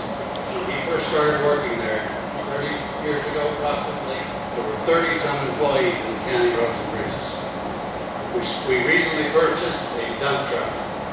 This truck had 400,000 miles on it when we purchased it. We do not purchase new dump trucks. We do not purchase any new equipment. Phil will have this truck refurbished, a new bed, and he will run it 10 to 12 years, but approximately from 250 to 350,000 miles on that truck before he trades it off. 10 to 12 years. We do buy new pickups. We run them 10 to 12 years. Phil, if I'm not correct, let me know. We had this conversation not very long ago. Our bulldozer is a 1995. We bought back an excavator, once again used. The Roads and Bridges Department is actually the biggest single department. We have a general fund, but he is the biggest single department. His primary cost is road oil. He has no control over that. The second primary cost is diesel fuel. Once again, no control. And fertilizer prices have gone up way more than Phil's budget has gone up. Should I blame Shane for that? I don't think so. He can't do anything about it either.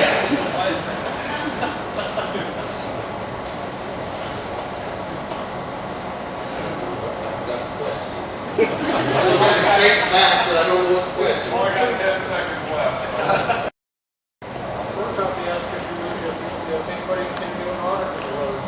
I have audited. I have done that job on every department. We're in the budget process right now. And Phil, I'm sorry to say that we cut your budget. Well, I will specifically address the road department, Vernon, but I do believe if they don't do it, the commissioners need to either audit or hardly review every department on a regular or rotating basis, whatever it has to be, so that they can do all of them in a given period of time, like 2 or 3 years, rotate. That needs to be done, yes. If it's not done, I can't answer whether it's done or not.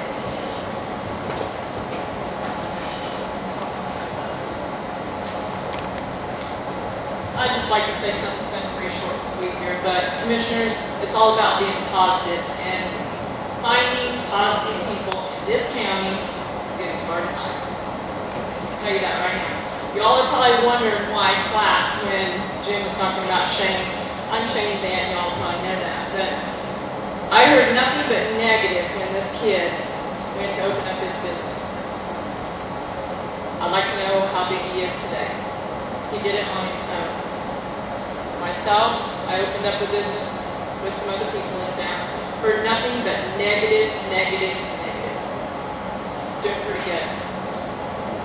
So, right now, the city of St. John is in the process of trying to get a water plant in. Negative, negative, negative. So, Mr. Dunn, need to find a lot of positive, don't we? A lot of positive people promote our county in a positive way. Everybody needs to do it. Just not the commissioners, everybody.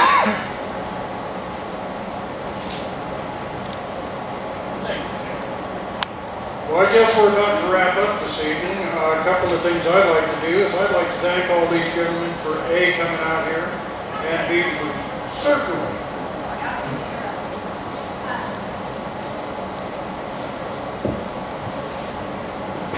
I've been here for about 3 years, so everybody knows me. And when I came down here, everybody was like, why? Seriously. So, from Texas.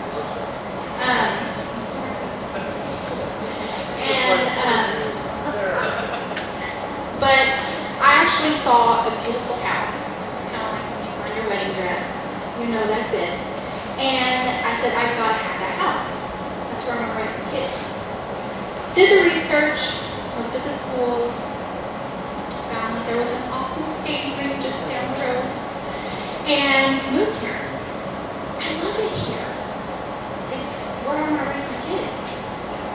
But when it costs $500 to hook up electricity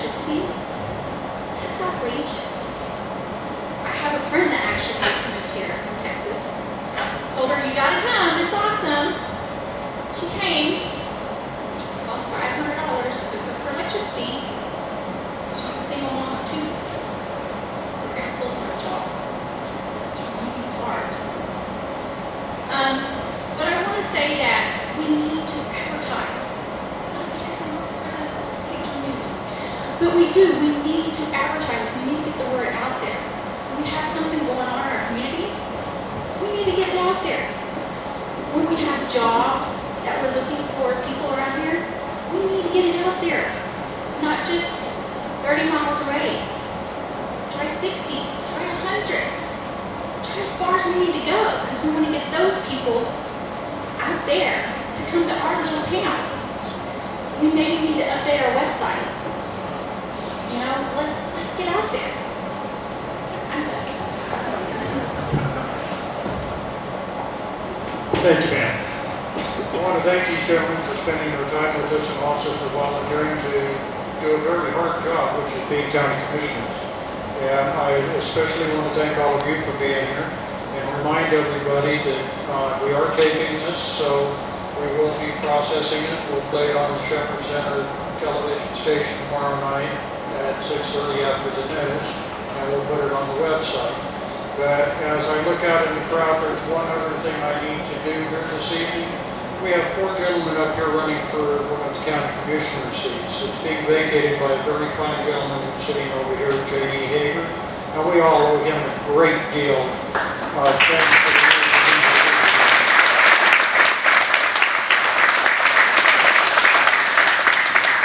I want to thank everybody for coming. I want to remind you how lucky we are that we live in a country where we are allowed to do this process and select our own representatives. Please participate and encourage your neighbors to do so. Thank you for coming. Good evening.